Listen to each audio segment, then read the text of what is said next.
নমস্কার, ওঙ্কার বাংলা ডিজিটালে স্বাগত। সঙ্গে রয়েছে দেবাঞ্জলি। নজর রাখবো এই মুহূর্তের আবহাওয়ার আপডেটের দিকে। রবিবার কলকাতার সর্বনিম্ন তাপমাত্রার পারদ চড়েছিল 15 ডিগ্রির ঘর।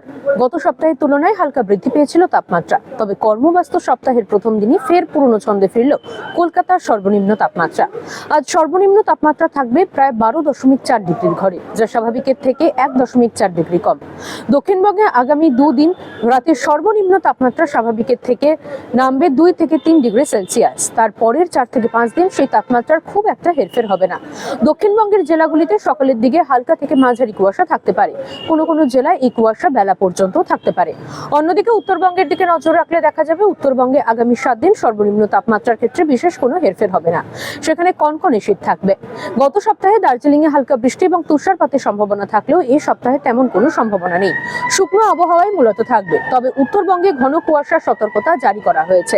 হাওয়া অফিস জানিয়েছে, দার্জিলিং, জলপাইগুড়ি, কুচবিহার এবং উত্তর দিনাজপুরে কুয়াশার কারণে দৃশ্যমানতা 199 মিটার থেকে 50 মিটারে নেমে আসতে পারে। এরকমই আরো নানা আপডেট পেতে হলে অবশ্যই নজর রাখুন ওঙ্কার বাংলা ডিজিটালে।